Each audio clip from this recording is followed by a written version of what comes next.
வணக்கம் நண்பர்களே, நான் Manikandan. This is Mani's travels with hope.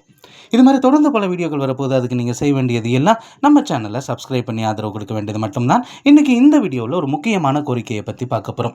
இப்போது காரைக்கால் அந்த வழித்தடத்தில் Peralam to Karaikal route open ஆயிடுச்சு. பயணிகளின் வசதிக்காக ரயில்களும் இயக்கப்பட்டு கொண்டிருக்கிறது. ஆனால் விழுப்புரத்தில் இருந்து நிறைய பேர் இப்போ பாண்டிச்சேரியிலிருந்து காரைக்கால் போகணும் அப்படின்னா பெரும்பாலும் பேருந்துகளை பயன்படுத்தி வந்துடுறாங்க.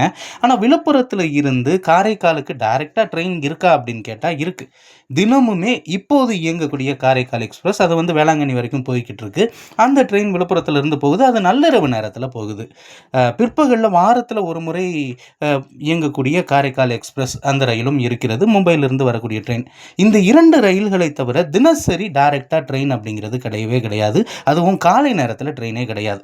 இப்போ நம்ம காரைக்கால் போகணும் அப்படின்னா இங்கேருந்து புறப்படக்கூடிய மயிலாடுதுறை வரைக்கும் செல்லக்கூடிய பேசஞ்சர் ட்ரெயினில் போயிட்டு அங்கேருந்து இன்னொரு ட்ரெயின் மூலமாக தான் காரைக்காலுக்கு போக வேண்டிய ஒரு நிலை அப்படிங்கிறது இருக்கிறது.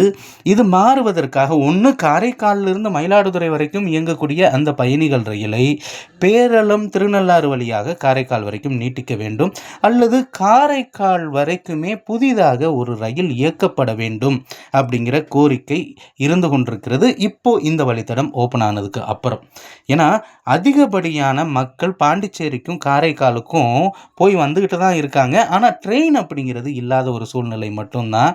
ரயில்வே நிர்வாகம் மனசு வைக்கணும். மனசு வச்சு காரைக்காலுக்கு விழுப்புரத்தில் இருந்து பயணிகள் ரயிலை இயக்க வேண்டும், அதுவும் பகல் நேரங்களில் இயக்க வேண்டும் அப்படிங்கிற கோரிக்கை இருக்கிறது. இது நிறைவேறுமா அப்படிங்கிறத நம்ம பொறுத்திருந்து தான் பார்க்கணும். இந்த வீடியோவில் நான் கொடுத்த தகவல்கள் உங்களுக்கு போதுமானதாகவும் அதே நேரத்தில் பயனுள்ளதாகவும் இருந்திருக்கும் அப்படிங்கிற நம்பிக்கை நிச்சயமாக எனக்கு இருக்கிறது. இந்த தகவல்கள் நம்முடைய நண்பர்களையும் சென்று சேர இந்த வீடியோவை நீங்கள் ஷேர் பண்ணுங்கள். இது மாதிரி தொடர்ந்து பல ரயில்வே அப்டேட்டுகள் உடனுக்குடன் நம்ம சேனலில் சேர இருக்கிறது. அதுக்கு நீங்கள் செய்ய வேண்டியது நம்ம சேனலை சப்ஸ்கிரைப் பண்ணி ஆதரவு கொடுக்க வேண்டியது மட்டும்தான்.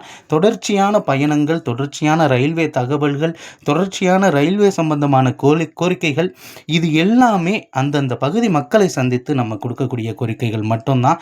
ஏதோ நம்மளா கொடுக்கக்கூடிய கோரிக்கை அப்படிங்கிறது கிடையாது.